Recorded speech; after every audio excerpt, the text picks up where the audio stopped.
kelihatan ya udahlah, kalau urusan negara jangan bawa-bawa agama, termasuk urusan musibah di Aceh. Udahlah itu musibah aja, jangan bawa-bawa agama. Aku dibilang karena banyak maksiat lah, azab lah. Udahlah, itu kan gara-gara hujan jatuh banjir, ya udah. Enggak ada keimanannya saudara. Betul, memang terjadinya suatu musibah saudara, ada rentetan peristiwa ya, adanya hujan, ada penggundulan hutan saudara, ada deforestasi dan lain sebagainya. Ya, itu sebab-sebab yang saudara rasional, yang kelihatan sama kita. Tapi jangan lupa, di sana ada sebab-sebab yang suprarasional, di luar jangkauan akal kita. Apa? Ya karena maksiat. Di negeri kita ini udah terlalu banyak maksiat. Kalau sudah terlalu banyak maksiat, saudara,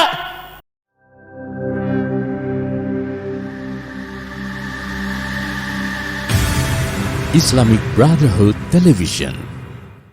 Kita biar semangat takbir dulu. Takbir, takbir, takbir. Sallu ala Muhammad. Kita dengarkan, kita simak baik-baik dengan hati beriman. Tausiah, nasihat dan wasiat untuk persatuan dan ketakwaan dari imam besar kita, ya. Dan ini juga alarm Indonesia, alarm Islam untuk kita bersatu di dalam kebaikan agama, takwa dan Islam, oleh Imam Besar Dr. Haji Habib Muhammad Rizik bin Hussein bin Syihab alaihi falyatafaddal. Sallu ala Muhammad.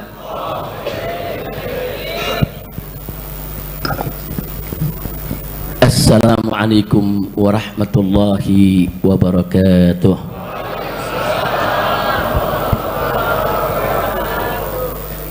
Bismillah walhamdulillah wala hawla wala quwwata illa billah.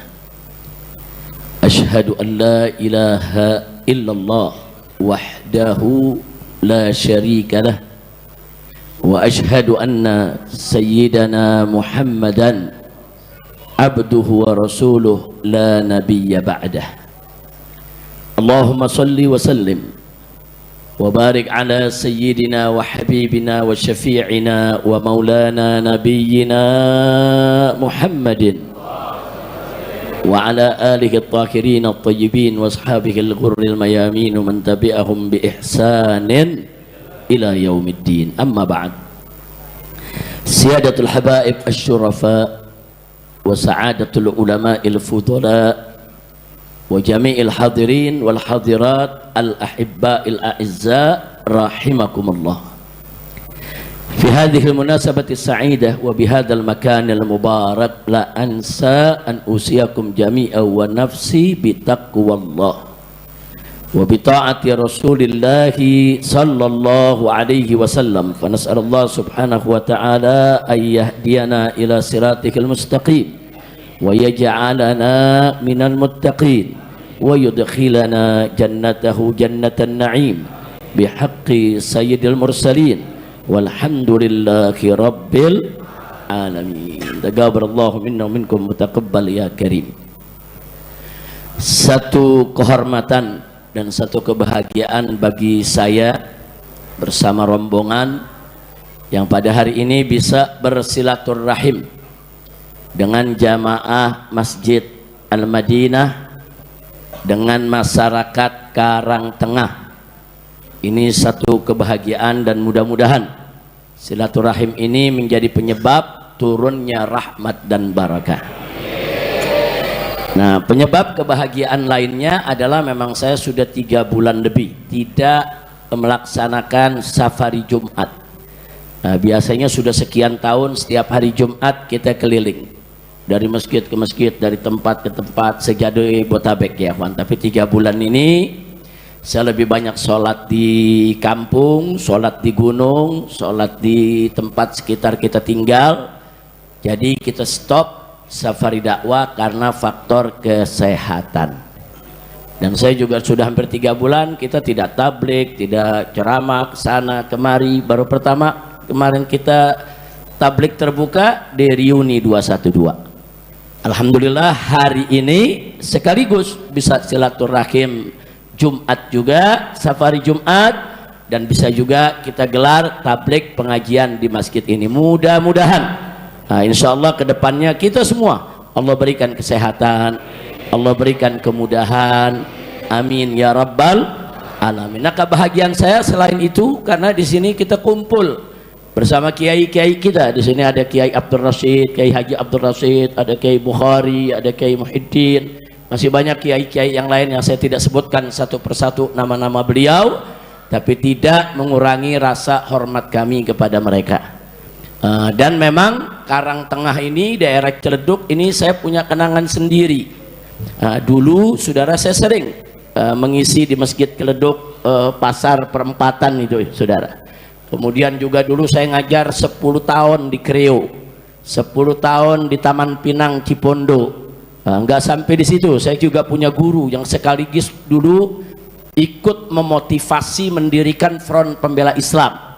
Nah, begitu kita dirikan, beliaulah yang akhirnya menjadi ketua Majelis Syuro lebih dari 5 tahun, yaitu almarhum Kiai Haji Amin Sarbini, saudara. Kalau nggak salah Jurang Mangu ya namanya Jurang Mangu, dekat Pondok Aren, Ceger. Naam, ada pondok pesantrennya Jamiah Islamiyah. Nah, dulu kita kalau lagi mau minta nasihat, mau rapat musyawarah untuk gerakan-gerakan yaitu amar ma'ruf nahi munkar daripada FPI, ya dulu di rumah beliau, di pesantren beliau. Dan beliau saat itu juga sebagai ketua MUI, Majelis Ulama wilayah Tangerang ya Pak. Beliau seorang tua, saya punya sahabat sekaligus saya punya guru. Saya anggap beliau itu orang tua saya. Nah, beliau itu penasehat utama daripada gerakan kami ketika itu. Dan pada saat awal beliau jadi Majelis Syuro FPI, bahwa tantangannya paling berat ya ikhwan. Paling berat karena awal mula FPI berdiri saudara. Tapi beliau yang terus memberikan motivasi. Beliau orang alim, beliau punya ilmu saudara, dan beliau juga akhlaknya luar biasa sangat baik, dan beliau sangat menghargai semua kalangan. Dan begitu juga dulu beliau hidup saudara senang silaturahim, yaitu kepada para habaib, para ulama. Alhamdulillah, mudah-mudahan apa yang ditinggalkan oleh beliau dari pondok pesantrennya, begitu juga anak-anaknya, menantunya, cucunya, semua Allah berkahi. Dan mudah-mudahan pondoknya dijadikan oleh Allah sebagai ma'hadan solehan thayyiban ma'muran mubarakan, amin ya rabbal alamin. Nah, dan alhamdulillah di sini juga saudara saya tidak sendiri. Hari ini saya silaturahim ke Masjid Al-Madinah ini didampingi saudara. Di sini ada 4 menantu saya yang ikut. Nah, ini ada Habib Hanif Al-Attas yang tadi menjadi khatib saudara. Beliau adalah menantu saya, yaitu yang hampir lupa yang keberapa. Saya punya cucu yang ngingetin 3 injit. Mantu yang ketiga saudara. Nah, kemudian bersama saya juga ada Habib Muhammad bin Hadi Al-Habsyi yang duduk di belakang Habib Hanif. Nah, ini juga saya punya menantu. Nah, beliau ini menantu yang kelima saudara. Nah, kemudian di sini juga ada, yaitu saya punya menantu yang tadi jadi imam di sini, yaitu Habib Ahmad Muhajir Al-Idrus. Nah, ini juga menantu yang menikah dengan anak saya yang ke-6. Nah, sementara anak saya yang ke-7 saudara menikah dengan Habib Hussein Assegaf yang tadi memimpin sholat gaib. Alhamdulillah, doakan agar mereka menjadi mantu-mantu yang solehin, yang berguna bagi agama, dunia dan akhirat, amin ya rabbal alamin. Di sini juga hadir bersama kita pengurus DPP Front Persaudaraan Islam. Saudara, dulu namanya Front Pembela Islam, udah bubar. Udah apa? Udah bubar, udah jangan diceritain lagi dah tuh, cuman sejarah aja, sejarah. Sudah bubar. Tapi begitu dibubarin jam 4, jam 5 muncul lagi yang baru. Namanya Front Persaudaraan Islam. Singkatannya loko sama pengurusnya dia juga. Alhamdulillah. Tapi sekarang ini pengurusnya banyak yang baru. Habib Hanif ini sekretaris Majelis Syuro di DPP FPI. Nah, di sini ada sekjennya, yaitu Habib Ali Al-Attas, di hadapan saya bin Abu Bakar Attas, di sampingnya adalah bendahara umum. Nah, ini yang mundar-mandir bawa bantuan ke Palestina, yang besok juga akan ikut bersama saya rame-rame. Kita akan ke Sumatera, kita akan ke Sumatera Barat, ke Sumatera Utara, dan kita akan ke Aceh. bukan hanya untuk membawa bantuan, tapi kita mengontrol bagaimana posko-posko FPI yang ada di Sumatera yang sudah bekerja dari hari pertama terjadinya bencana. Nah, bagaimana kerjaan mereka, apa keluhannya, apa kekurangannya, apa yang mesti ditambah, apa yang mesti diperkuat. Alhamdulillah Bapak Ibu, dari hari pertama anak-anak kami yang ada di Sumatera Barat, begitu juga di Sumatera Utara dan juga di Aceh, di berbagai daerah yang terjadi bencana, semua sudah bergerak dan semua sudah melakukan sekemampuan mereka. Nah, tinggal kami dari pusat tentunya harus mengontrol, harus lihat sampai sejauh mana kerjaan mereka, apa hasilnya, apa kekurangannya, apa yang perlu ditambah. Nah, jadi nggak usah nunggu lagi bantuan dari pemerintah. Repot saudara, karena pemerintah banyak tukang bisiknya. Tukang bisiknya udah repot saudara. Kalau udah ngelapor ke presiden tanya bagaimana nih Aceh, udah beres pak. Udah beres pak. Ya kalau udah beres sudah nggak ada tuh dinyatakan bencana nasional. Orang udah beres. Dari mana batangnya beres, Palu Lubumingan beres. Sampai sekarang jenazah masih banyak yang belum ketemu. Betul. Ini pembisiknya kadang-kadang terang-terangan di depan presiden, depan masyarakat. Saudara, masyarakat, presiden nanya, bagaimana Pak Menteri listriknya? Udah beres, nyala semua. Nggak tahu ini tuh listrik masih pada mati. Depan presiden, depan rakyat secara terbuka diliput, dia nggak bohong. Innalillahi wa inna ilaihi raji'un. Ngebohongnya secara terbuka di tempat bencana. Sudah nggak bisa ngomong dah kalau udah begitu. Udah gila-gila mau ngomong bagaimana? Ntar gua kesel, gua ngomong di penjara lagi. Masya Allah. Kita doain lagi dah, kita doain biar presidennya dapat taufik hidayah, biar menteri-menterinya dapat taufik dan hidayah, biar Aceh ini bisa segera diselesaikan, begitu juga Sumatera Utara dan Sumatera Barat. Insya Allah, mudah-mudahan Allah jauhkan mereka dari segala bala dan Allah ganti itu bencananya dengan kebahagiaan yang berlipat ganda. Amin ya rabbal alamin. Nah, baiklah ya kawan, hari ini saya ingin mengajak yang ada di sini ngaji dulu, ngaji. Lu kalau duduk pemerintah aja lu, semangat dong, ada apa nih? Kita ngaji dulu, ngaji buat umat. Siap? Baik, saudara, kita tahu saat ini di kita punya negeri, bahkan di seluruh dunia, at-tahaddiyat saudara min kulli jawanib. Jadi tantangan dan ancaman itu ada dari segala penjuru saudara, dari segala penjuru yang ingin menghancurkan Islam dan umat Islam, sehingga di berbagai medan terjadi perang antara kita dengan musuh-musuh Islam. Di medan ekonomi ada perang ekonomi saudara, di medan amalia, di medan kemunkaran saudara, di medan dakwah ada perang saudara. Nah, begitu juga saudara dalam urusan saudara yaitu jihad, seperti yang terjadi di Palestina, ada perang saudara. Jadi ada perang ekonomi, ada perang melawan kemaksiatan, ada perang jihad saudara, dan yaitu perang-perang konvensional saudara. Tapi jangan lupa ada satu jenis perang yang lebih berbahaya dari semua jenis perang tersebut saudara. Perang ekonomi, kalaupun kita kalah saudara, resikonya kita miskin. Perang ekonomi, kalah, musuh kaya, kita miskin saudara. Tapi kita masih punya kesempatan untuk bangkit lagi. Perang lawan kemunkaran saudara, lawan kemaksiatan yang ada di sekitar kita, resikonya ditangkap polisi saudara, karena banyak tempat kemunkaran dibackingi oleh oknum aparat. Resikonya cuma di penjara, selesai penjara keluar, kita bisa lanjut lagi amar ma'ruf nahi munkar saudara. Perang jihad fisabilillah seperti di Gaza, Palestina saudara, resikonya kalah, mati, itu pun mati syahid, nggak ada persoalan saudara, udah serba nikmat. Perang ekonomi kalah, paling tinggi miskin, masih bisa bangkit lagi, terus berjuang untuk Allah dan Rasulnya, berjuang untuk umat saudara. Perang lawan kemunkaran, resikonya ditangkap, di penjara, masih bisa keluar, setelah keluar kita dakwah lagi, amar ma'ruf nahi munkar lagi, saudara. Begitu juga perang jihad, kalaupun resikonya mati, matinya mati syahid, selesai.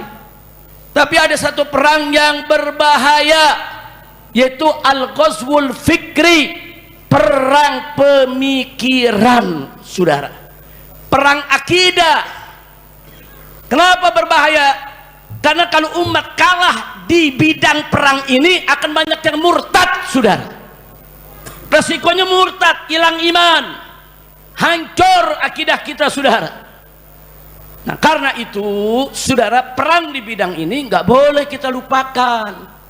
Perang di bidang ini, saudara, harus kita pertahankan. Lewat apa? Lewat pengajian, lewat belajar, lewat nuntut ilmu, lewat hadir di majelis-majelis taklim, saudara, lewat kajian-kajian, saudara, untuk memperkuat akidah kita, memperkuat iman kita. Apalagi saat ini virus pemikiran berbahaya, saudara, menyerang kita dari segala penjuru dan ada di negeri ini. Dan virus ini, saudara, menyerang semua lapisan.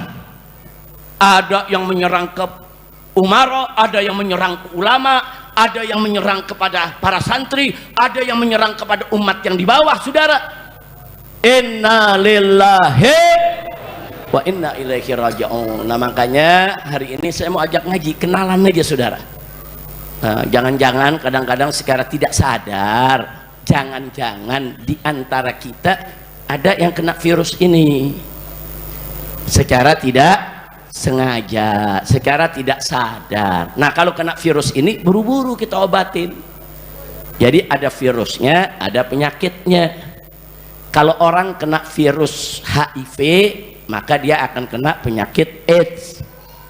Kalau orang terkena virus corona, maka dia akan terkena penyakit COVID-19. Kalau orang terkena virus influenza, maka dia akan terkena penyakit flu, saudara. Kalau orang terkena virus HBV, dia akan terkena penyakit hepatitis B, kanker hati, saudara.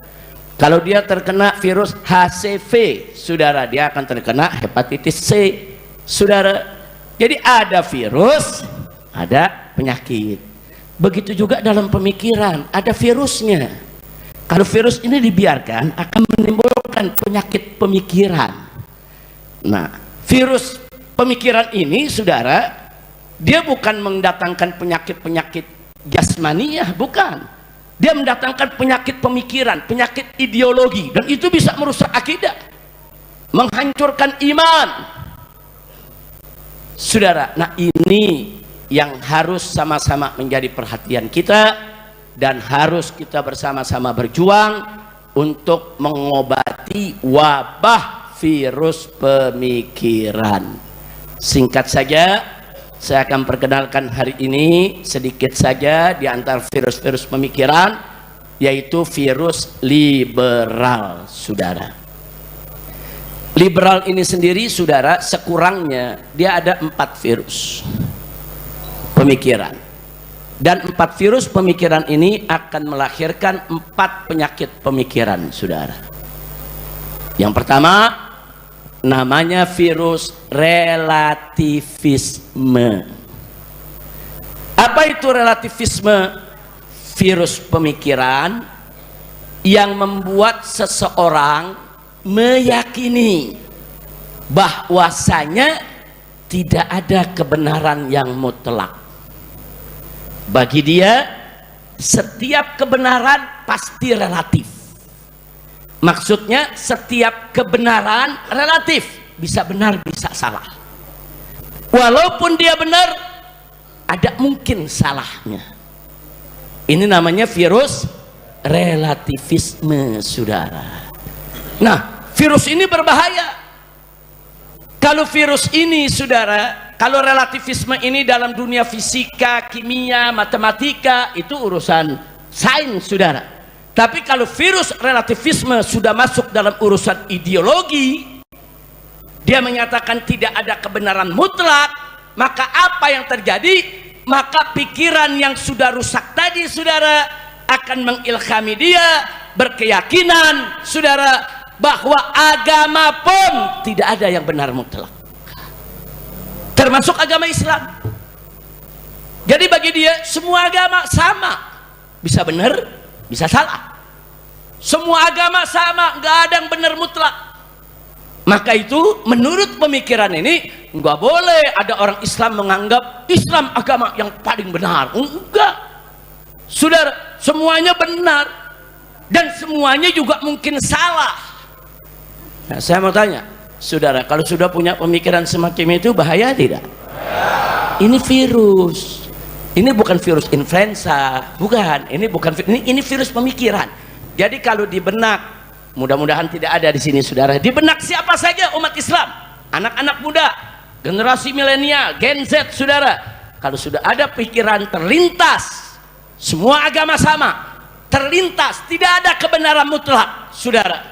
Nah, kalau virus ini dibiarkan akan melahirkan penyakit. Apa nama penyakitnya? Pluralisme. Pluralisme itu penyakitnya tuh saudara. Apa itu pluralisme? Menganggap semua agama sama, semua agama benar. Saudara, Islam bukan yang paling benar. Saudara, sebenar-benarnya Islam tetap aja ada celah, mungkin salah, karena tidak ada kebenaran yang mutlak. Maka itu saya katakan tadi, kalau virus ini dibiarkan akan muncul tuh, akan muncul penyakit pluralisme, dan ini sangat berbahaya.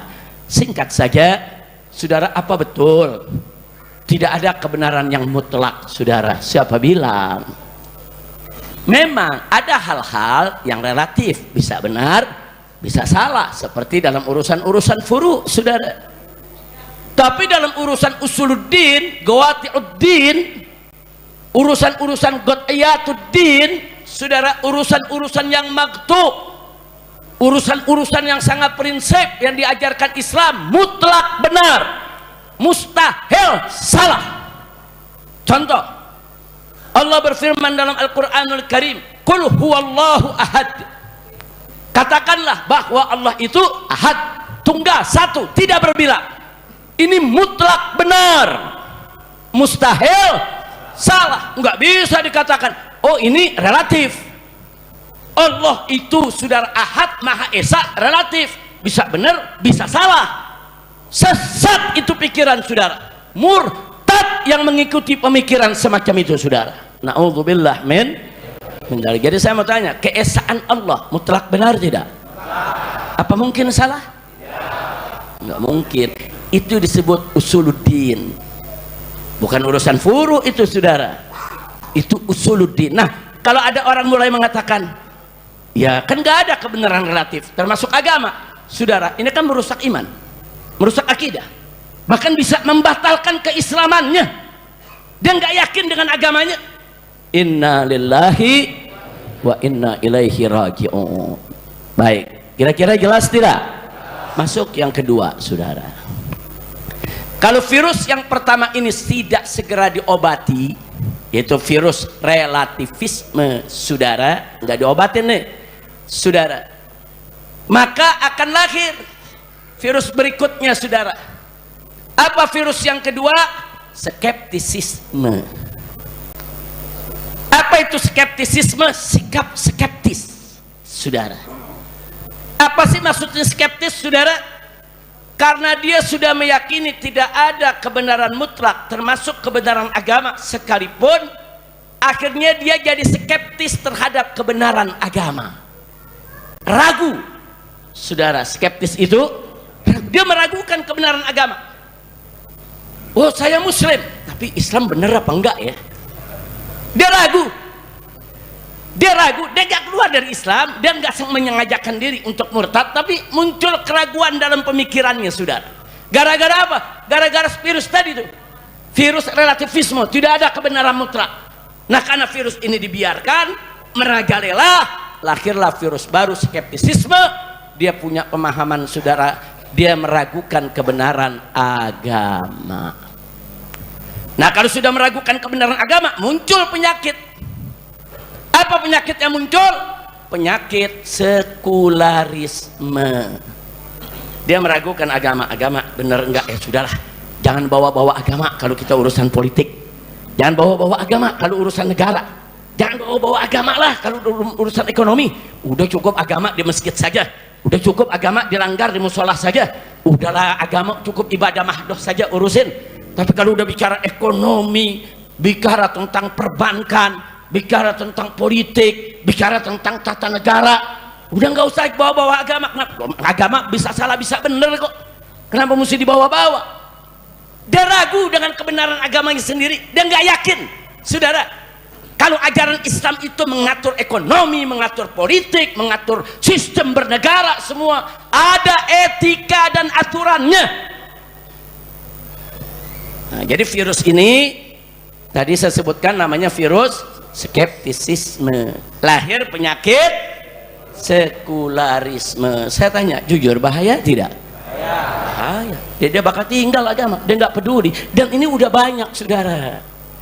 Ini virus seperti ini, saudara, di kepala-kepala oknum-oknum pejabat kita udah banyak. Pokoknya kalau anda lihat ada orang ngomong, kalau urusan negara jangan bawa-bawa agama, itu dia kena virus.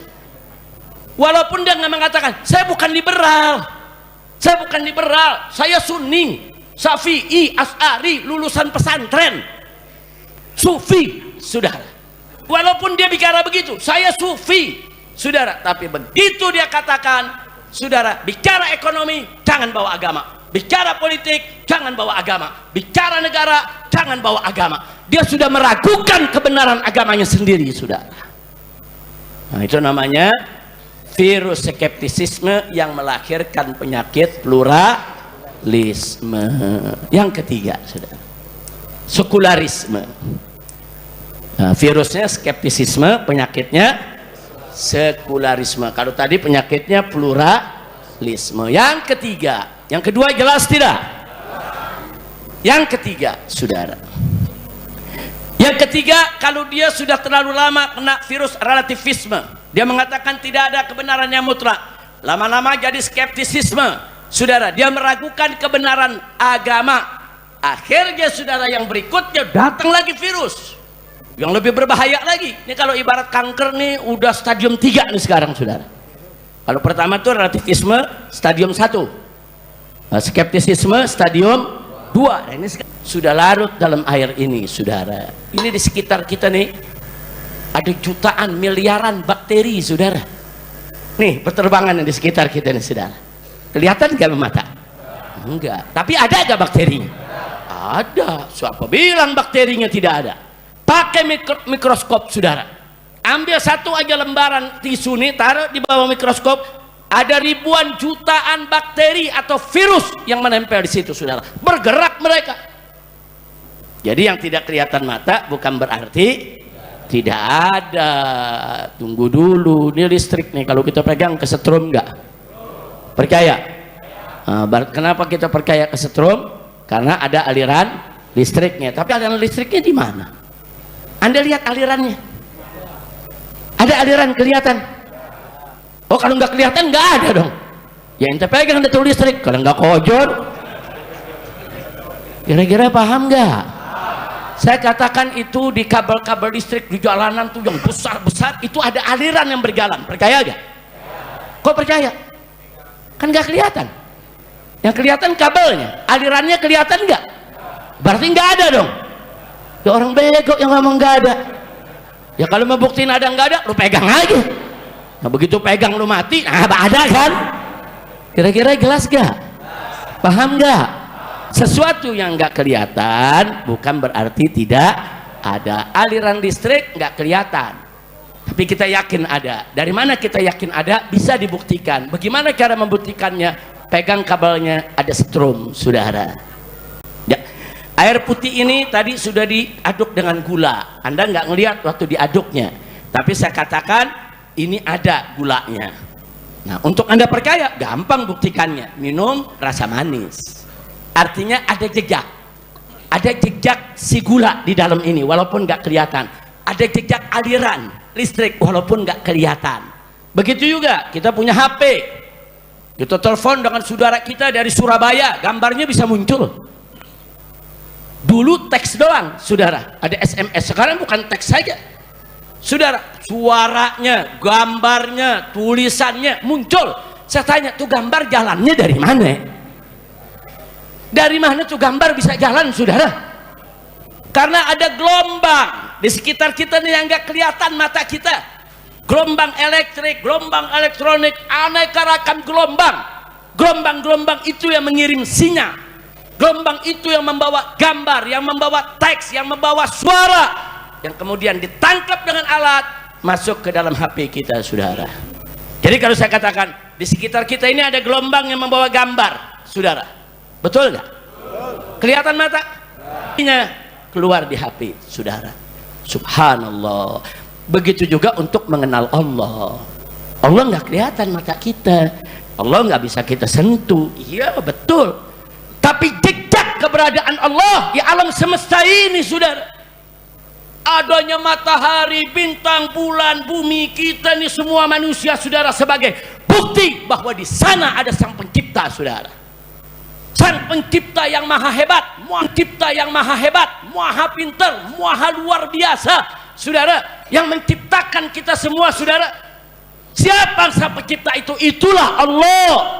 Kita tidak melihat Allah, tapi kita lihat, saudara, ciptaannya. Kita tidak melihat Allah, tapi kita lihat jejak ciptaannya, saudara, yang mengantarkan kita kepada keyakinan bahwa Allah itu ada. Kira-kira jelas gak? Jadi saya tanya, kalau gitu virus agnostisisme tadi bahaya tidak? Yang terakhir, yang keempat, saudara. Kalau pertama tadi orang sudah menyatakan tidak ada kebenaran mutlak. Kemudian gara-gara itu, saudara, akhirnya dia jadi ragu dengan kebenaran agamanya. Akhirnya gara-gara dia ragu, saudara, muncul lagi virus berikutnya, dia terus mempertanyakan, saudara. Bahkan pertanyaannya sinis, pertanyaannya menyerang, saudara. Dan akhirnya kalau sudah begitu, virus yang keempat adalah dia tolak kebenaran. Tolak total itu semua kebenaran agama. Inilah yang disebut virus ateis, saudara. Virus ateis, saudara. Nah, dulu di kita punya negeri, ateis ini punya partai, namanya Partai Komunis, saudara. Dan anak keturunannya masih banyak sampai hari ini yang terus mempropagandakan pemikiran-pemikiran ateis. Nah, ateis ini, saudara, dia tolak kebenaran agama, dia tolak itu agama. Apa itu agama? Bukan hanya Islam yang ditolak, semua agama. Bahkan dia katakan apa? Itu yang namanya Allah, Tuhannya umat Islam, itu yang namanya Yesus, itu yang namanya Buddha, sebetulnya itu satu, semuanya Tuhan, cuma namanya beda-beda. Ini virus, sudah virus ateisme. Dan saat ini di Indonesia ada orang yang menyebut dirinya cendekiawan Islam, saudara, mulai mendefinisikan Tuhan seperti itu. Tuhan itu adalah sesuatu yang dihayalkan oleh sekelompok umat manusia yang punya kekuatan besar menciptakan dia, yang dalam Islam disebut Allah, yang dalam agama lain punya nama sendiri. Jadi sebetulnya mereka semua adalah Tuhan yang satu, dan mereka ngakunya ahli tauhid, Tuhannya satu. Bahaya tidak? Bahaya. Ini kalau sudah punya virus ateis ini, saudara, akan muncul satu penyakit. Penyakit apa? Rasionalisme.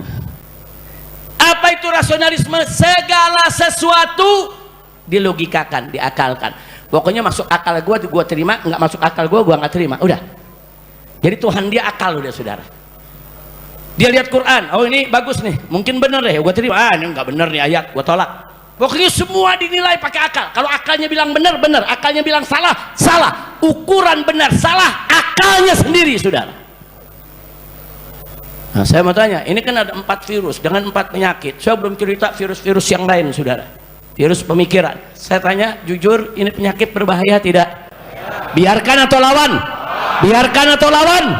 Bagaimana cara melawannya? Ngaji. Ngaji. Ikuti majelis taklim, saudara. Belajar akidah, belajar fikih, belajar akhlak, baca kitab, bikin kajian-kajian, bikin tabligh akbar, saudara. Semuanya perlu, semuanya penting. Kiai-kiai yang punya kemampuan bikin pesantren, nggak mampu bikin pesantren, buka majelis, saudara, ngajar di mana tempat, ngajar di rumahnya sendiri, buka kitab, ajak orang belajar. Itu cara melawan ini, saudara. Sebab kalau Anda kalah terkena virus ini, atau salah satu dari umat Islam kena virus ini, saudara, murtad. Murtad berarti imannya hilang. Imannya hilang, saudara, yang mati dalam su'ul khotimah. Makanya tadi saya katakan ini perang lebih berbahaya daripada perang ekonomi. Perang ekonomi kita menang kaya, kalah miskin, itu doang. Dan ini lebih berbahaya daripada perang lawan kemunkaran. Perang lawan kemunkaran menang, alhamdulillah, kemunkaran hilang. Kalah, kita di penjara. Di penjara, keluar, ya lawan lagi, saudara. Betul? Iman hilang nggak? Iman nggak hilang, saudara. Enggak, malah dapat pahala dari Allah selama kita ikhlas. Perang jihad di jalan Allah, saudara, resikonya kita mati, terbunuh, mati syahid.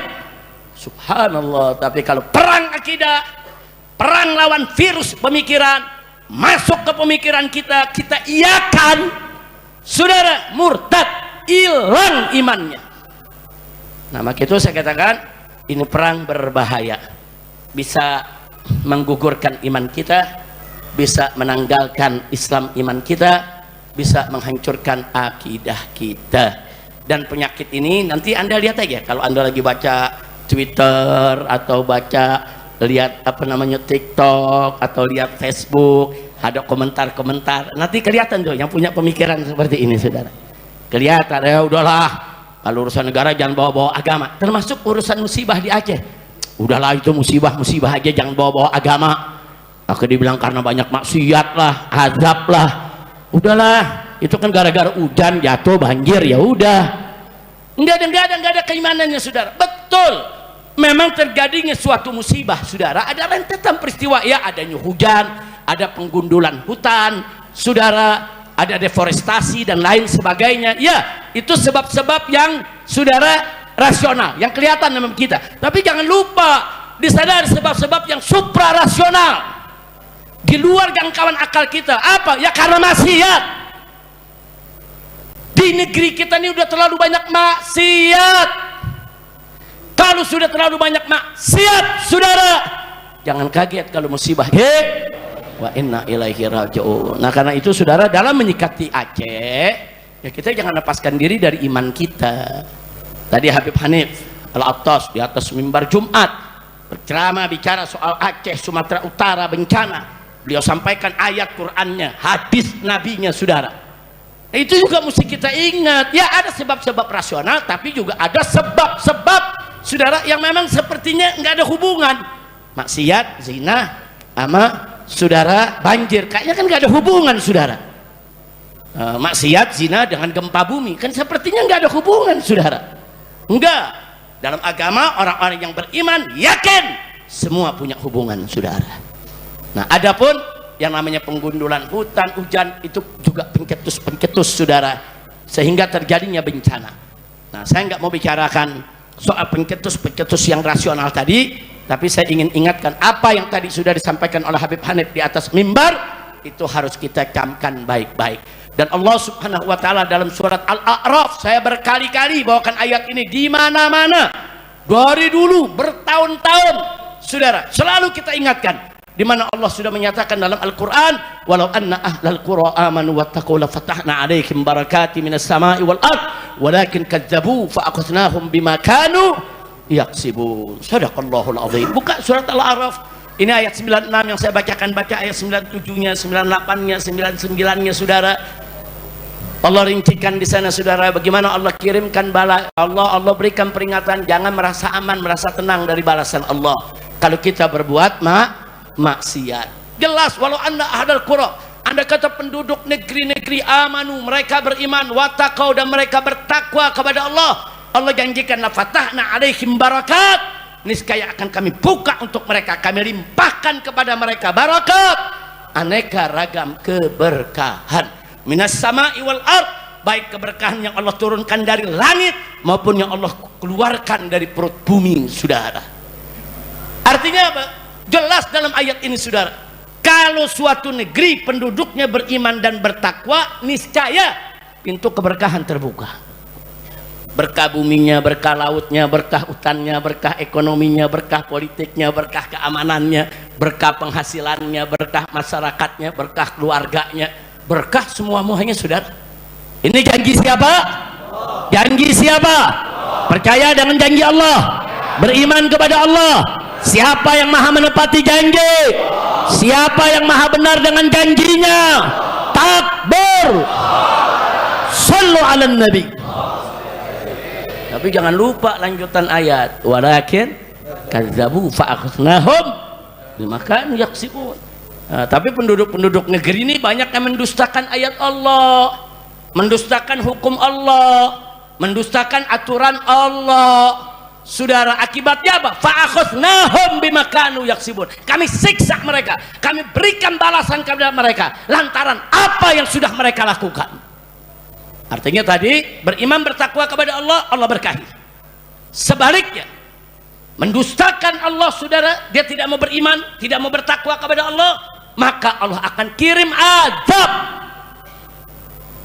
Na'udzubillah min dzalik. Nah, karena itu kalau terjadi aneka ragam musibah di negeri kita, yuk sama-sama kita introspeksi diri. Tapi baiklah, sebelum saya akhiri singkat saja. Tapi jangan juga gara-gara saya ngomong begini langsung kita mentuduh, oh ini yang di Aceh azab nih, oh ini yang Sumatera Barat azab nih, oh ini yang di Sumatera Utara azab nih. Tunggu, jangan gampang sembarangan kita nuding menilai. Saudara, musibah itu, saudara, kullu amrin makruh. Setiap perkara yang menimpa kita yang kita tidak suka, itu namanya musibah. Saudara, musibah bentuknya macam-macam. Penyakit itu musibah. Kita dicaci maki orang, itu musibah juga. Kita difitnah orang, musibah, saudara.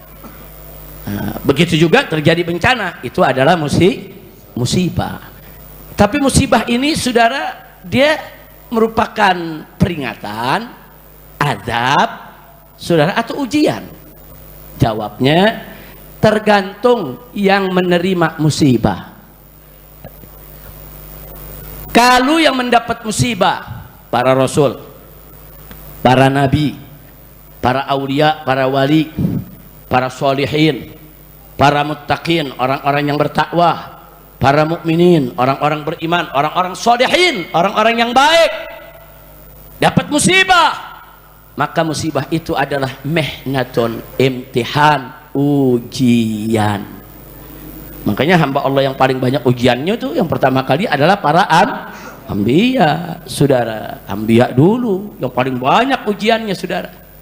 Bahkan ujiannya lebih berat daripada manusia-manusia biasa. Nah, kalau kelompok ini menerima musibah, saudara, dipastikan itu ujian. Kenapa mereka diuji?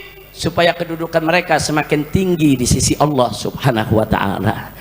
Jadi musibah itu bentuk kasih sayang Allah kepada orang-orang yang solihin untuk liraf'i darajatihim, untuk diangkat kedudukan mereka, saudara. Alhamdulillah. Makanya orang-orang solihin kalau diuji begitu, saudara, hampir nggak ada yang nggak lulus, saudara. Hampir semuanya lulus karena dasarnya memang sudah kuat. Mukminin, sobirin, syakirin, saudara. Nah, itu kelompok yang pertama, ujian buat kelompok yang begitu tuh. Yang kedua, ada kelompok, saudara, dia muslim secara umum baik, tapi kadang-kadang masih suka maksiat, kadang-kadang khilaf, kadang-kadang males mau ibadah, nah kadang-kadang gampang tergoda, jatuh juga ke lembah maksiat. Tapi secara umum dia baik, saudara.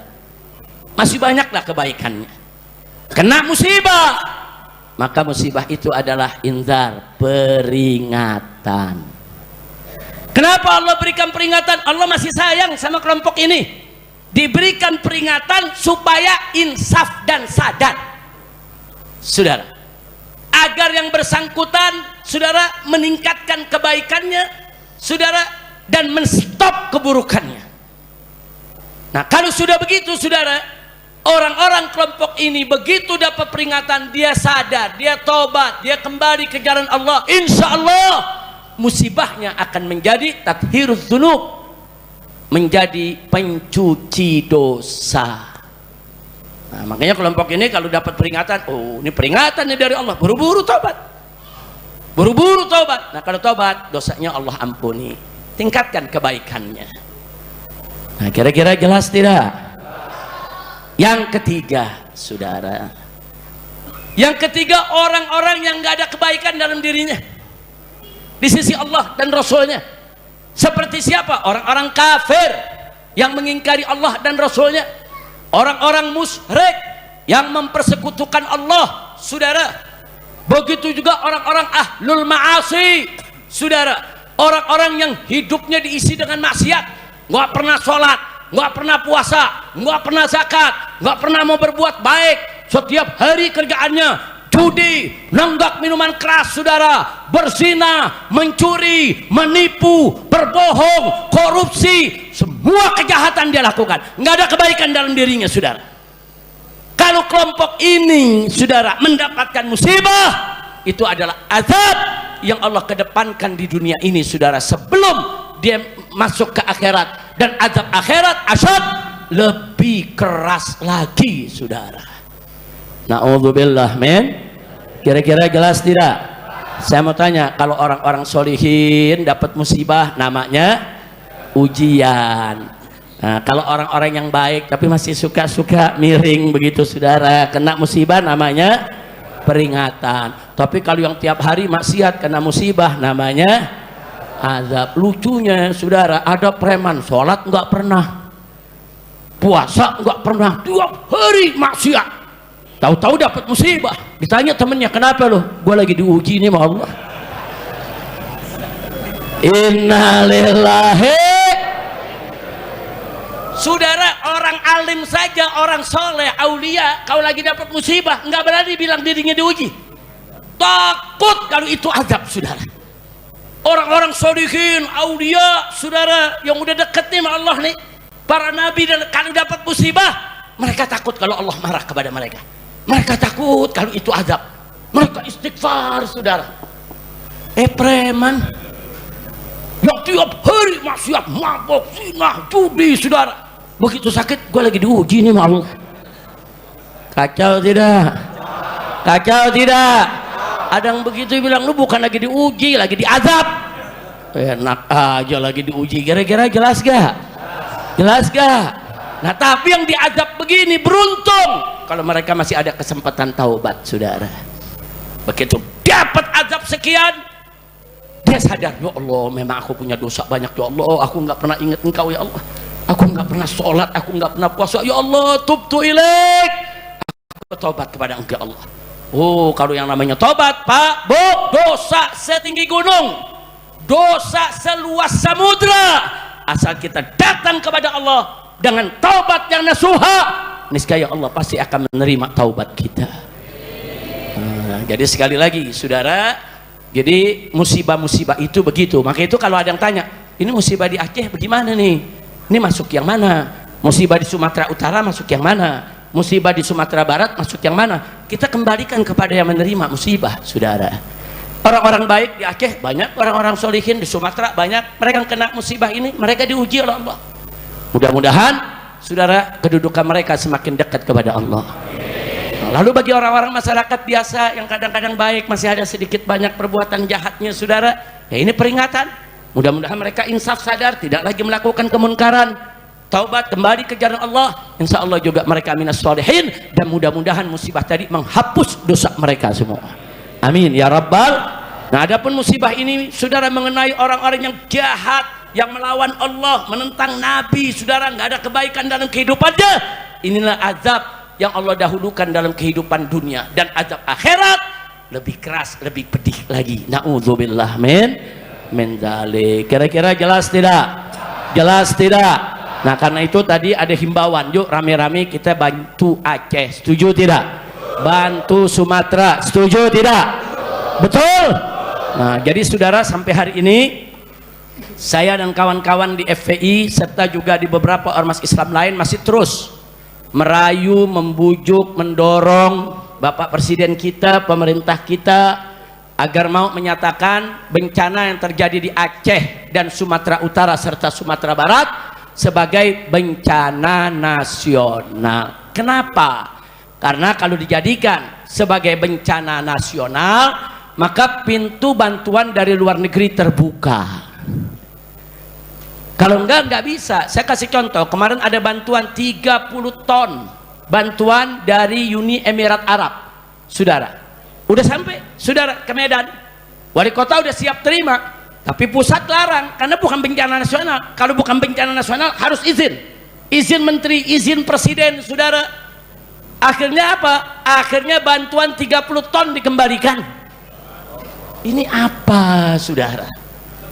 Nggak apa-apa, nggak jadi bencana nasional, nggak apa-apa kalau betul-betul pemerintah kita sanggup, mampu, dan benar kerja ke bawah. Silakan. Tapi kalau cuma lapor yang enak-enak aja sama presiden, bahkan presiden dibohongin, saudara. Apa cerita aja, Pak, listrik udah nyala, ternyata belum nyala. Nanti lapor lagi, Pak Presiden, semua mayat sudah diurus, sudah dikubur, nggak ada mayat lagi. Presiden percaya, oh kalau gitu udah selesai, tidak usah ada bencana nasional. Sementara masih banyak mayat yang belum ditemukan sampai saat ini, saudara. Yang tertimbun, tadi Habib Hanif cerita di atas mimbar, ada 3 desa. 3 desa tuh berapa orang, saudara, berapa kakak. Jadi sekali lagi, saudara, bencana nasional nggak usah malu. Oh, sebut bencana nasional malu, jangan. Kalau ngutang boleh malu, betul. Ngutang triliun-triliunan nggak malu, nerima bantuan malu. Iye, lu iyenya kurang kompak lo. Insyaallah, kira-kira jelas gak? Jelas gak? Tahun 1992 terjadi tsunami di Nusa Tenggara Timur, saudara. Begitu terjadi tsunami, Presiden Soeharto mendapatkan berita, langsung diumumkan bencana nasional. Selesai, hanya dalam sekian minggu selesai. Yang rusak dibangun kembali, jalan dibangun kembali, jembatan dibangun kembali, saudara. Selesai, enggak ada ribut-ribut. Di tahun 2004, saudara, terjadi tsunami di Aceh, saudara. Hari ini terjadi tsunami, saudara. Malam itu juga diumumkan oleh Presiden SBY sebagai bencana nasional. Besoknya, saudara, bertonton bantuan datang dari semua negara. Selesai rapi. Saya dengan kawan-kawan 1.300 laskar kita bawa dari Jakarta, saudara, berangkat ke Aceh, ikut kerja. Bantuan luber dari mana-mana, saudara. Tapi sekarang, saudara, nah, giliran ada mau bantuan, bilangnya enggak, kita masih mampu. Kita masih mampu. Masih mampu dari mana mampu? Kalau mampu jembatan udah beres. Kalau mampu tuh mayat udah selesai semua diangkat dalam waktu singkat, betul. Jangan malu, saudara. Ada lagi menteri pakai ngeremehin. Bantuan Malaysia nggak seberapa. Kecil. Sombongnya, saudara. Malaysia tetangga kita, saudara, beretikat baik, kirim bantuan sekecil apapun, terima kasih. Betul. Nggak ada terima kasihnya, pakai nyepelin, nggak seberapa. Itu gua pengen kepret aja lo. Jamaah ini nanti ini bantu untuk Aceh 1.000 perak, 2.000 perak, bagus tidak? Wajib gak disyukuri? Jangan sampai ini menteri denger. Lu nyumbang 1.000, nih menteri jangan denger. Kalau nih menteri denger, 1.000. Udah, pokoknya Masjid Madinah kirim aja, jangan ngomong, jangan diberitain. Kalau nih menteri denger gawat. Itu orang Karang Tengah kecil. Kacau tidak? Apa orang begini layak jadi menteri? Ada lagi menteri yang lain, saudara, lagi rapat nih. Apa dia ngomong? Kita nih udah siapin kapal Hercules. Ya nanti kita berangkat nikmatin aja gitu kapal Hercules, bisa foto-foto sambil tamasya. Apa lu punya kerja? Saudara, mau ngebantuan yang dipikirin ikut tamasya pakai Hercules. Yang dipikirin mau foto-foto, saudara. Kesana bantu.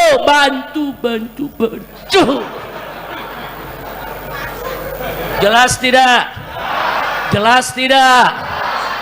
Jadi ini para menteri ngomongnya udah seenak-enaknya, saudara. Ada lagi kejadian, saudara. Kejadian presiden mau datang. Ini udah 2 minggu nggak ada tenda yang gede-gede. Begitu presiden mau datang, langsung dirapihin, tenda berdiri semua. Ada lagi yang lebih unik, saudara. Presiden datang untuk yang kedua kali apa 3 kali waktu itu, lampu semua nyala. Begitu presiden pulang, mati lagi tuh lampu. Kacau tidak? Kacau tidak? Itulah Indonesia. Sedih-sedih kita, jangan begitu dong, betul? Baik, sebagai penutup saya mau ingetin semua, saudara. Saya yakin insya Allah husnuzon saya baik dan benar, mudah-mudahan, amin. Saya berhusnuzon, saudara. Bapak Presiden itu, saudara, punya perhatian besar terhadap bencana di Aceh, Sumatera Utara dan Sumatera Barat, dan saya yakin beliau setuju ini dinyatakan sebagai bencana nasional. Tapi yang jadi persoalan, ada pembisik-pembisik manusia di sekitar dia yang mempengaruhi presiden, saudara, supaya jangan dinyatakan sebagai bencana nasional, saudara. Kalau ada yang bertanya, Habib yakin dari mana? Saya yakin karena di bulan Oktober tahun 2015, ketika itu Prabowo belum jadi presiden, saudara. Di 2015, waktu itu terjadi bencana di Riau, bencana karhutlah, kebakaran hutan dan lahan, saudara. Ribuan hektar kebakar, saudara. Nah, saat itu presidennya Jokowi, presiden lambat, saudara, kerjanya nggak cepat, saudara. Akhirnya apa? Prabowo menulis di akunnya, saudara. Beliau tulis sendiri di akunnya, saudara. Apa beliau katakan? Ini harus segera dinyatakan sebagai bencana nasional agar bantuan dari luar negeri segera datang. Jangan kita tunda-tunda, ini berbahaya. Artinya apa? Saya pernah baca itu, hari ini pun jejak digital itu tetap ada. Saya percaya bahwa Prabowo tahu tanpa dinyatakan sebagai bencana nasional berat bagi pemerintah untuk mengatasinya, saudara. Nah, tapi kenapa kok Prabowo sampai saat ini nggak mau menyatakan sebagai bencana nasional, saudara? Nah, di sini saya suuzon kepada orang-orang yang memberikan bisikan atau laporan asal Bapak senang, saudara. Oh, tapi Habib kan nggak boleh suuzon kalau nggak ada bukti, ada korinahnya, saudara. Kalau Prabowo ini dibohongin, buktinya mana? Ya itu tadi yang saya cerita, depan presiden, depan wartawan, di hadapan masyarakat. Presiden nanya langsung, bagaimana listrik Pak Menteri? Udah nyala semua, Pak, 90% semua udah nyala, padahal masih mati. Itu dia ngomong begitu apa? Asal presiden senang, saudara. Depan presiden, depan rakyat, depan TV, dia berani laporan asal Bapak senang walaupun harus bohong. Nah, kalau depan TV berani, apalagi di belakang TV. Makanya tadi saya kira, oh ini jangan-jangan pembisiknya lapor Pak Presiden. Pak Presiden panggil nih orang-orang dekat, bagaimana Aceh? Udah beres, Pak. Bagaimana tenda-tenda? Rapi, Pak. Bagaimana makanan-makanan? Udah tertanggulangi, Pak. Bagaimana listrik? Udah nyala semua, Pak. Bagaimana jembatan-jembatan yang rubuh? Udah beres, udah nyambung. Sama gedebong pisang kali nyambungnya. Ya pokoknya laporan yang penting Bapak Presiden senang. Oh begitu. Terus Presiden tanya, jadi kalau begitu apa perlu nyatakan bencana nasional? Nggak usah, Pak. Nggak usah. Itu urusan kita lah. Kita kan cinta Bapak, kita bela Bapak, kita yang beresin. Luar biasa, saudara. Makanya Presiden sampai sekarang nggak mau menyatakan bencana nasional. Nah, kalau ada yang tanya, Habib, kenapa ada oknum-oknum yang takut kalau di sana dijadikan bencana nasional? Kenapa takut, saudara? Karena kalau jadi bencana nasional, gelombang bantuan dari luar negeri datang. Bukan bantuannya yang mereka takut. Kalau sudah dibuka, jurnalis internasional akan datang semua, saudara. Peneliti seluruh dunia akan datang, saudara.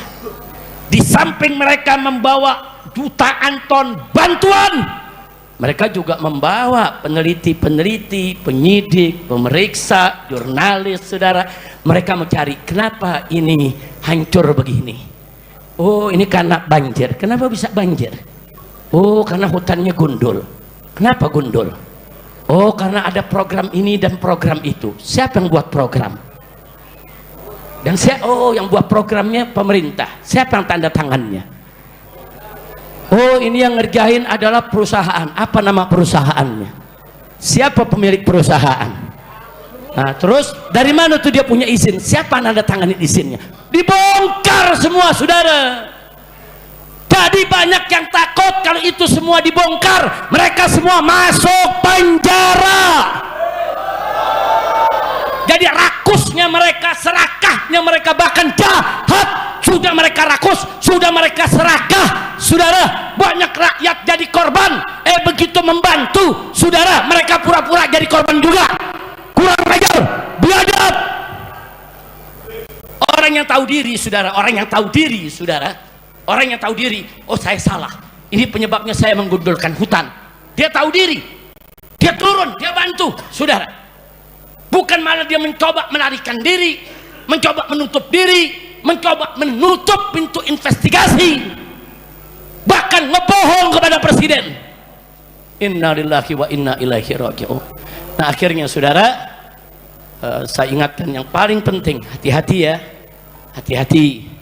Kita dengan Aceh baru punya perjanjian damai 20 tahun saudara. Hati-hati, hati-hati. Sebelum 20 tahun dulu Indonesia sama Aceh perang saudara, bertahun-tahun perang, saling tembak, saling culik, saling bunuh, dan banyak orang tidak berdosa jadi korban, perempuan, anak-anak saudara.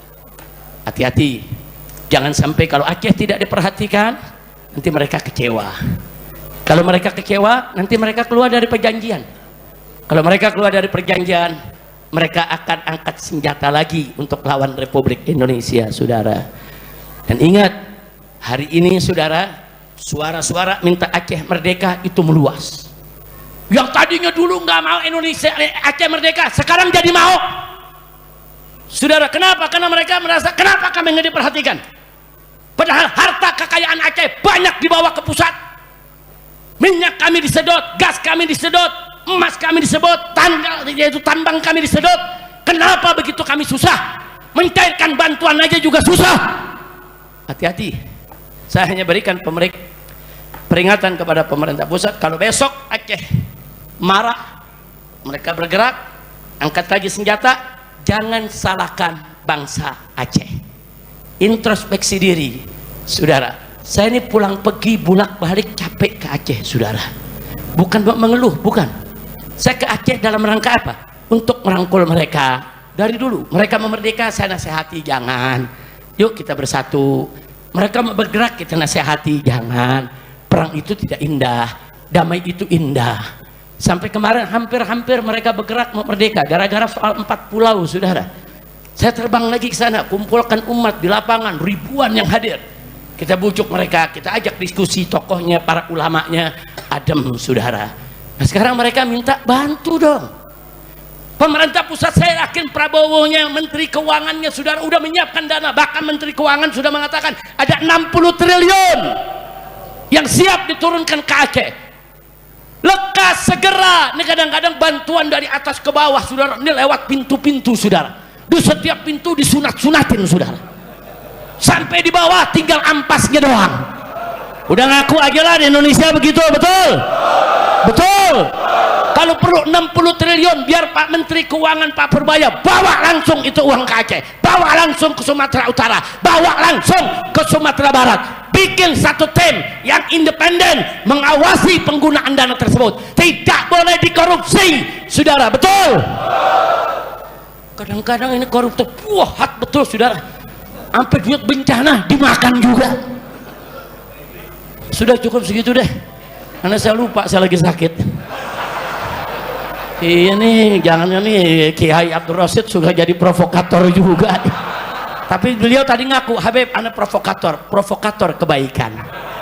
Alhamdulillah ya sudah, pokoknya kalau cerita itu kita doain aja lah. Mudah-mudahan Pak Prabowo dijaga oleh Allah, dijauhkan dari pembisik-pembisik yang jahat, pembisik-pembisik yang rakus, pembisik-pembisik yang serakah, supaya beliau dapat taufik hidayah menjadi pemimpin yang baik. Dan kita baca surat Al-Fatihah agar Aceh, saudara, Sumatera Utara, Sumatera Barat dirahmati oleh Allah, diberkahi oleh Allah, diganti bencananya dengan kebahagiaan. dimudahkan segala urusan mereka. Ala hadhihi niyya wa likulli niyatin salihah wa ila hadratin nabiyil mustafa sallallahu alaihi wasallam. Al-Fatihah.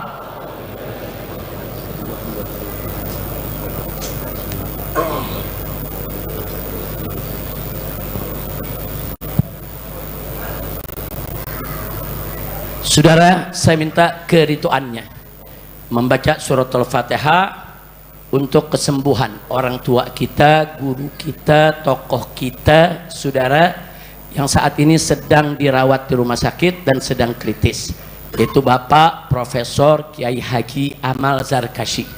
Nah, itu keluarga besar daripada pendiri Pondok Pesantren Gontor, saudara.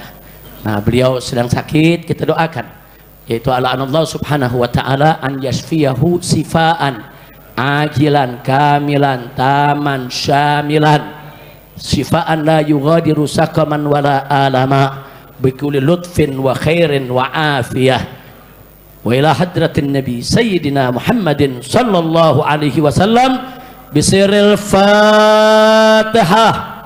A'udzu billahi minasyaitonir rajim. Bismillahirrahmanirrahim. Alhamdulillahi rabbil alamin arrahmanir rahim maliki yaumiddin. Iyyaka na'budu wa iyyaka nasta'in ihdinas siratal mustaqim siratal ladzina an'amta 'alaihim ghairil maghdubi 'alaihim waladdallin. Rabbighfirli wa liwalidayya amin. Selanjutnya saudara, saya minta Habib Muhammad bin Hadi Al-Habsyi kasih mic-nya. Nanti Hanif ikut bantu juga. Karena ini musibah luar biasa besarnya di Indonesia, dan tentunya musibahnya bukan hanya di Sumatera aja. Kemarin ini Bandung juga ada banjir bandang, saudara. Di Bogor, Sukabumi, di Bandung, kemudian Gunung Selamet, saudara, Gunung Semeru ada erupsi dan lain sebagainya. Ini bencana di mana-mana. Nah, kita sebagaimana tadi saya ingatkan, yuk tingkatkan iman, tingkatkan takwa, jauhkan diri dari segala maksiat. Nah, maka itu saya minta sekarang Habib Muhammad bin Hadi Al-Habsyi membacakan qasidah yang isinya doa, saudara, yaitu qasidah Qul ya Azim, saudara. Qul ya Azim. Ya Azim itu yang maha agung, yaitu Allah. Kita minta kemudahan dari Allah, kita minta kebahagiaan dari Allah, kita mintalah segala urusan kita dimudahkan. Qul ya Azim. Habis itu sama-sama kita ikuti dan sama-sama kita panjatkan kepada Allah subhanahu wa ta'ala agar doa dalam qasidah ini Allah kabulkan, yang di surat Al-Baqarah dan seterusnya. Nah, tafadhal. Qul ya azim antal azim qad hammana hammun azim wa kulluha min hammana ya hunu bismika ya azim. Sambil baca ini kita kumpulkan dana buat bencana Aceh, Sumatera Utara, Sumatera Barat. Setuju? Itu satu. Kedua, ini yang dibaca nggak main-main. Qul ya azim, katakanlah ya azim, wahai yang maha agung. Katakanlah wahai yang maha agung, antal azim, engkau ya Allah sungguh maha agung. Qad hammana hammun azim, telah menimpa kami yaitu kesedihan yang luar biasa, kegelisahan yang luar biasa, begitu azim. Kemudian kita katakan lagi wa kullu hammin, dan setiap kegelisahan, kesulitan yang bagaimanapun juga yahun, akan menjadi mudah, akan menjadi ringan. Bismika ya azim, dengan namamu wahai yang maha agung. Artinya bagus tidak? Bagus tidak? Jadi sambil baca sambil resapi. Semua lanjut lagi. Qul ya azim antal azim qad hammana hammun azim wa kullu hammin hammana ya munib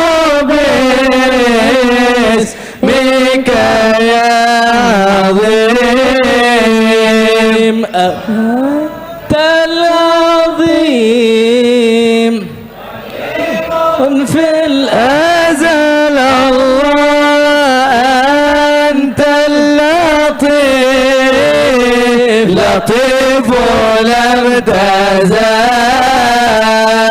أنت العظيم قديم في الأزل الله أنت اللطيف لطيف ولم تزل الله من غيرك عز وجل أهون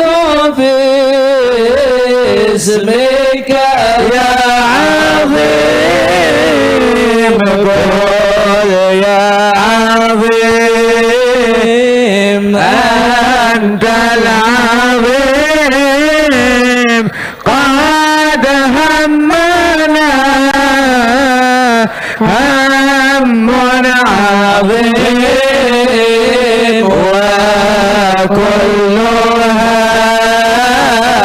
هم همنا يا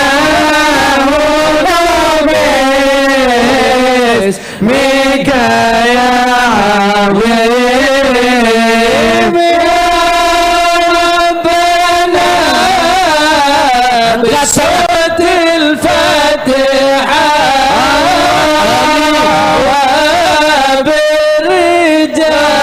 وبالرجال رجال الصالحات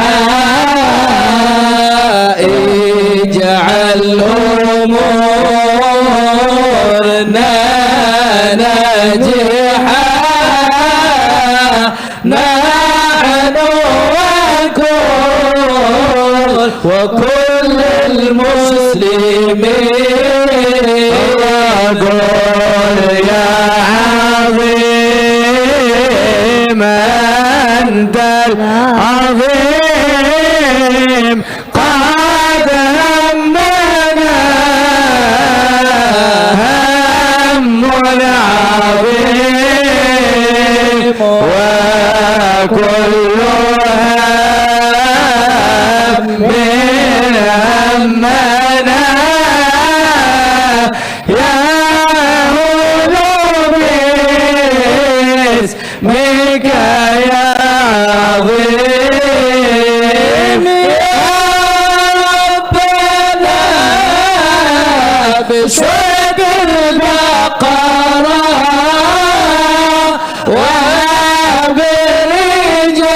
وبالرجال رجال العشرة يا ربنا بصوت البقرة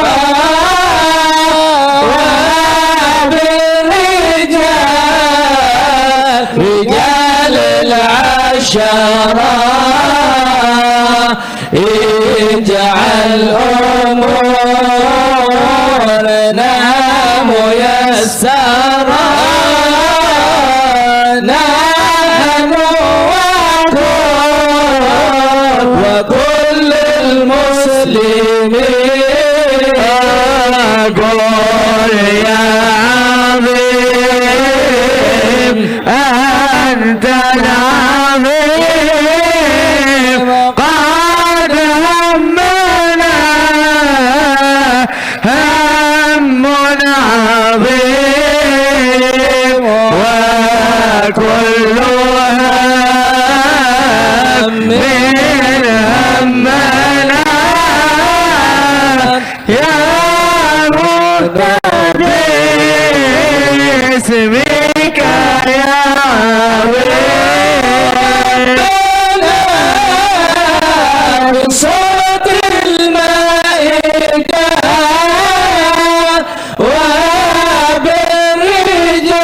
وبالرجال رجال السجدة يا ربنا بصوت المائدة وبالرجال رجال السجدة اجعل أمورنا فائدة نحن وكل المسلمين قل يا عظيم أنت العظيم قد همنا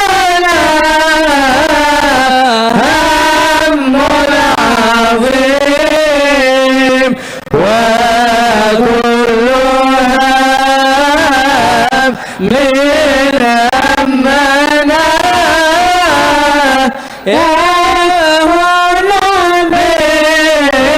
باسمك يا عظيم ربنا بارك لنا في رجب وشعبنا وبلغنا رمضان بلغنا رمضان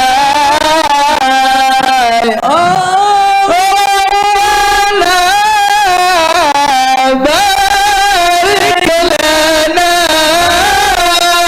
في رجب وشعبنا اللهم بارك لنا في رجب وشعبنا وبلغنا رمضان وحصلنا مقاصدنا قل يا عظيم أنت العظيم قد هزنا هم عظيم وكلها يا رب من همنا يا هنا باسمك يا عظيم بالقبول صلوا على النبي.